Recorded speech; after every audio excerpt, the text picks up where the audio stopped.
आप लोगों ने शायद YouTube पे कई वीडियोस देखी होगी, कई आर्टिकल्स देखे होंगे, कई इमेजेस देखी होगी इस भीमकाय सांप की। इसका नाम है टाइटानाबुआ। लंबे समय तक पूरी दुनिया ये मानती थी कि ये अब तक का पूरी धरती के इतिहास का सबसे ज्यादा बड़ा सांप। इसकी लेंथ माना जाता है 14 मीटर से भी ज्यादा थी। और बिल्कुल टाइटानाबुआ अगर घात लगाकर बैठे तो एक बार को टीरेक्स जैसे डायनासोर को भी ये निपटा सकता था। मगर रिसेंटली इंडिया में एक ऐसी डिस्कवरी मिली है, एक प्राचीन सांप के ऐसे फॉसिल्स मिले हैं जिससे हमारी समझ हिस्ट्री के बारे में कंप्लीटली बदल गई है। टाइटानाबुआ इतिहास का सबसे बड़ा सांप नहीं था, ये टाइटल जाता है वासुकी इंडिकस को। हाल ही में आईआईटी की रिसर्च में यह पता लगा है कि वासुकी इंडिकस ये एक्चुअली धरती के इतिहास का सबसे लंबा और सबसे बड़ा सांप था। ये ऑल टुगेदर एक अलग ही टाइप का बीस्ट था। ना वासुकी इंडिकस भारत में किस टाइम एग्जिस्ट करता था, ये इतना बड़ा साइज में क्यों हो गया, हमें इतने साल क्यों लग गए ये जानने में कि दुनिया का सबसे बड़ा सांप वासुकी इंडिकस ये भारत में एग्जिस्ट करता रहा, भारत की जमीन पे था। हमारे देश में देखिए हम लोग एक्सप्लोरेशन पेलियोंटोलॉजी पर पैसा खर्चते ही नहीं है और हमें पता ही नहीं है कि हमारी धरती के नीचे कितने राज छुपे हैं, कितने सारे प्राचीन डायनासोर्स, प्राचीन क्रीचर्स थे, भीमकाय क्रीचर्स जो एक टाइम पर भारत की धरती पर चला करते थे ना। सबसे पहले तो ना आपको एक बहुत ही इंटरेस्टिंग मैप दिखाता हूँ। आज से 50 मिलियन साल पहले धरती का मैप ऐसा हुआ करता था। जो वर्ल्ड मैप आज के समय हम देखते हैं, आप नोटिस कर पाओगे ये वर्ल्ड मैप कितना डिफरेंट है। यूरोप के बहुत सारे हिस्से पानी में डूबे हुए हैं। इंडियन सब कॉन्टिनेंट जो आज के समय modern day Republic of India है, पाकिस्तान, बांग्लादेश, इवन श्रीलंका, ये अभी तक यूरेशिया से टकराए भी नहीं है। तो मतलब के हिमालयन माउंटेन्स अभी तक बने भी नहीं है। अफ्रीका के बहुत सारे हिस्से पानी में डूबे हैं, साउथ अमेरिका का बहुत सारा हिस्सा पानी में डूबा है। ये कंप्लीटली एक अलग ही दुनिया थी। जो तापमान था धरती का ये काफी ज्यादा था। इंसानों का नामो निशान नहीं था। होमो सेपियंस छोड़िए, केवमैन भी आपको इस एरा में नहीं मिलेगा। पूरी धरती पर या तो भीमकाय जीव थे या फिर मैमल्स थे जो अपनी एवोल्यूशन की बहुत ज्यादा अर्ली स्टेज पे थे। इसके बारे में भी आपको और बताऊंगा। मगर सबसे पहले तो ना एक साइज कंपैरिजन देखते हैं कि वासुकी इंडिकस एक टाइटानाबुआ से साइज में कितना बड़ा था। मैक्सिमम साइज हम मान के चलते हैं एक टाइटानाबुआ जो आज से 60 मिलियन साल पहले एग्जिस्ट करता था, primarily modern day south American continent में। इसका साइज मैक्सिमम माना जाता है 14 से लेकर 14.5 मीटर के आसपास था, जबकि वासुकी इंडिकस कन्विंसिंगली 15 मीटर से भी साइज में बड़ा था। ये साइंटिस्ट आज के समय मान रहे हैं। और ऑब्वियसली आप अगर वासुकी इंडिकस और टाइटानाबुआ के साथ में एक ह्यूमन बीइंग का कंपैरिजन करोगे तो वो साइज में कुछ भी नहीं होगा। इन दोनों भीमकाय सांपों के सामने अगर एक ह्यूमन बीइंग होता तो उसके बचने के कोई चांसेस नहीं थे। और सबसे इंटरेस्टिंग बात देखिए कि जब पेलियोंटोलॉजिस्ट को, बाय द वे पेलियोंटोलॉजिस्ट एक ऐसा आदमी होता है जो फॉसिल्स को स्टडी करता है। जब सबसे पहले वासुकी इंडिकस के फॉसिल्स मिले गुजरात के कच्छ एरिया में, वहां पे एक लिग्नाइट माइन है, वहां पे अचानक से ये फॉसिल रिमेन्स मिले। इनिशियली पेलियोंटोलॉजिस्ट को, साइंटिस्ट को लगा कि मोस्ट प्रॉब्ली ये एक क्रोकोडाइल था।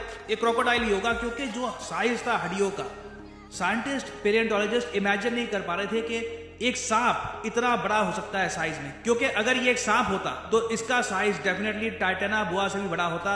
और ये बात मानने को कई लोग रेडी नहीं थे। धीरे धीरे और डिस्कवरीज हुई और स्टडीज हुई और इवेंचुअली पता लगा कि नहीं, जिसको हम क्रोकोडाइल मान रहे थे ये तो एक्चुअली एक सांप था। और फिर फाइनली इसे एक नाम भी दिया गया, वासुकी। ये नाम भी बहुत ही इंटरेस्टिंग है। आपने काफी बार शिव जी की मूर्ति, शिव जी की इमेजेस देखी होंगी और आपने नोटिस किया होगा कि हमेशा उनके कंधों पे, उनकी गर्दन के पास एक सांप है ना। जो ये सांप है ना, इसका नाम है वासुकी। और हिंदू रिलीजन में मान्यता है कि वासुकी है the king of all serpents, सबसे ताकतवर सांप। और सबसे फैसिनेटिंग बात यह है कि इस सांप के बारे में जापानीज और चाइनीज कल्चर्स में भी आपको वर्णन मिलेगा। हालांकि जापानीज और चाइनीज लैंग्वेज में अलग नाम से बुलाया जाता है वासुकी को, मगर वो लोग भी मानते हैं कि बिल्कुल एक भीमकाय सांप एग्जिस्ट करता था। और चाइनीज और जापानीज माइथोलॉजी में माना जाता है कि ये 8वां ग्रेट ड्रैगन था। तो अब आप समझ गए होंगे कि जब दुनिया का सबसे बड़ा सांप मिला तो ये क्यों डिसाइड किया गया कि इसका नाम होगा वासुकी इंडिकस। इंडिकस क्योंकि इसकी खोज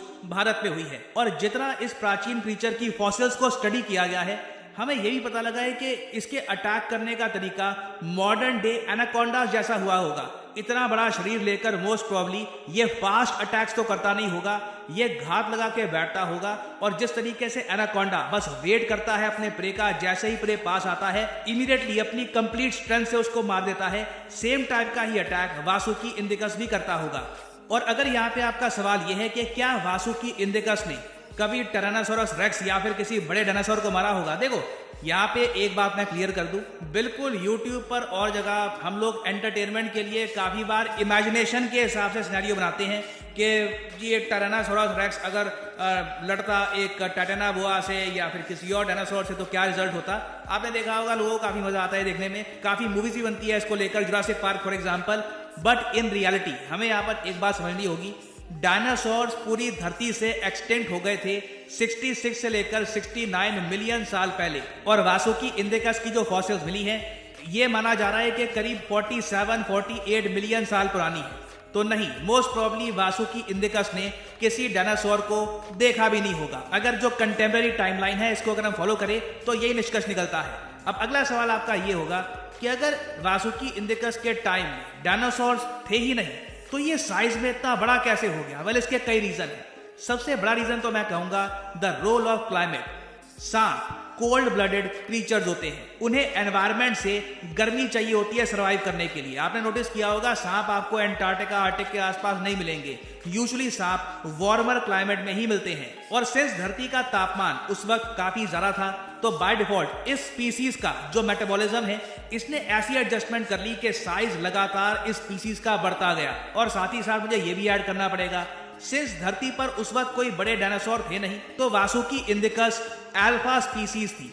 पूरा जो फूड पिरामिड है उसमें आप कह सकते हैं जो टॉप पे कुछ स्पीसीज होती हैं जिनका शिकार किया नहीं जाता, वो बस बाकियों का शिकार करते हैं, उनमें से एक रहा होगा वासुकी इंडिकस। और साइंटिस्ट ने रिसेंटली यही बताया है कि most probably Vasuki indicus whales खाता होगा।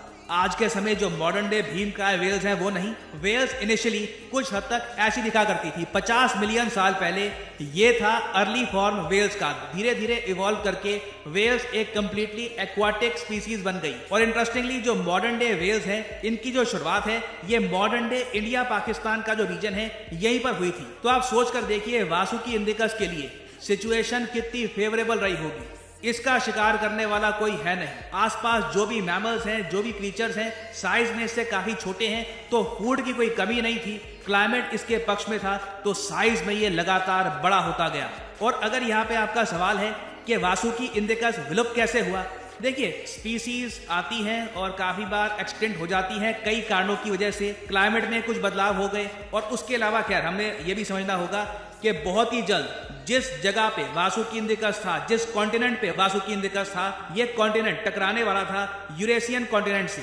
तो एक बहुत ही बड़ा जियोलॉजिकल इवेंट भी होने वाला था जिससे क्लाइमेट में फूड सप्लाई में बड़ा चेंज आया होगा और वासुकी इंडिकस जैसे सांप इवेंचुअली एक्सटेंट हो गए। हालांकि ऑब्वियसली सांप अगर हम बात करें एज ए रेप्टाइल आज भी जीवित है, हर जगह जीवित है, बस उनका वो साइज नहीं रहा जो एक टाइम पर वासुकी इंडिकस जैसे सांपों का हुआ करता था। और अगर यहाँ पे आपका सवाल यह है कि हम लोग वासुकी इंडिकस के बारे में अब बात भी क्यों करें, ठीक है एक जमाने में 5 करोड़ साल पहले रहा होगा एक सांप, हमें क्या।